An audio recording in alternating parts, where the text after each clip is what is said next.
Okey, saya dapat persoalan macam mana kita nak aktifkan ACC, iaitu Adaptive Cruise Control. Mudah saja, simple caranya.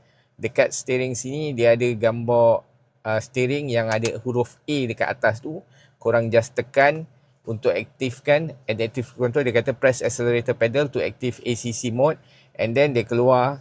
Ni kita kena tekan set untuk kita set berapa kelajuan kita nak follow kereta depan. Okey, kita boleh set sehingga berapa laju yang kita nak set.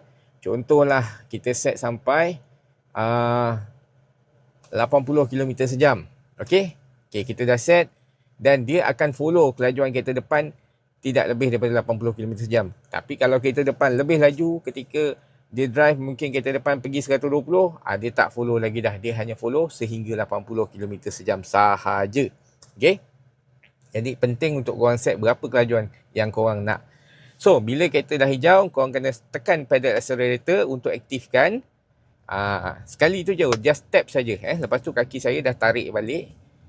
Then saya biarkan kereta ni drive sendiri. Tapi, nampak tu, take over the vehicle to drive. Dia sebenarnya, walaupun dia boleh control line to kiri kanan, tapi dia tak bagi engkau lepaskan tanggungjawab kau 100%.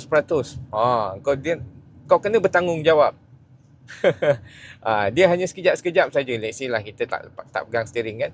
Nampak tu ni, kereta ni berhenti, kereta ni jalan, saya tak control pun. Macam tadi kita follow kereta depan kan, kereta depan masuk ke kanan, dia akan follow pula kereta yang depannya. Jadi dia silih berganti siapa kereta yang depan kita. Kalau kereta depan tadi dah masuk sempang, dah belok, ada kereta depan, dia akan follow balik kereta depan tu. Nampak tu, dia bagi notice, dia tak bagi kita lepaskan steering. Maknanya dia tak bagi supaya kita ni lepaskan tanggungjawab kita. Kenalah pegang steering tu. Walaupun dia handle, let's say sekarang ni lane saya berada di tengah ni, dia yang control supaya tak tersasar di laluan. Bila dah tak ada kereta kat depan, nampak? Dah tak ada kereta kat depan, automatic sistem cancel. Sistem cancel. Jadi saya kena control kereta ni sendiri semula. Dan bila ada kereta yang kita nak follow, kita just tekan button A ni tadi dan dia akan ikut balik. Sebenarnya function ni best ketika traffic jam, tapi sebenarnya tak best sangat kalau dekat bandar, sebab sistem ni akan, kereta kat depan kita akan silih berganti dan masuk sempang dan everything. Jadi sistem ni dia on off. Bila kereta depan tak ada yang nak di follow, dia off. Yang best ketika mana? Ketika dekat highway. Ketika long distance, tanpa ada banyak sempang, tanpa ada banyak gangguan, and then kita boleh set untuk follow mana-mana kereta yang ada di depan kita. Itu bestnya ACC mode ni, highway traffic jam. Tapi kalau dekat bandar, pemanduan bandar ni tak best. Sebab sekejap kan berhenti, sekejap kan masuk sempang, kereta yang kita follow dah hilang, habis lah.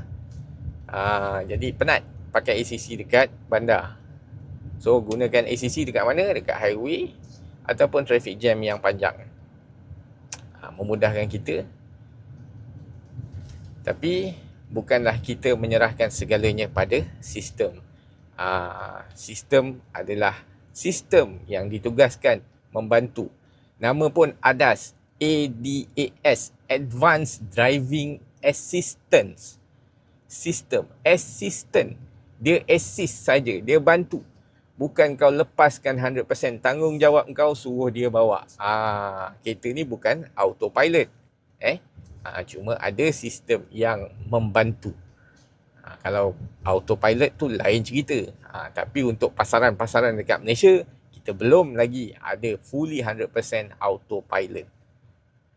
Okay guys, dapat sesuatu. Jangan jauh-jauh follow rapat-rapat. Assalamualaikum. Sherry.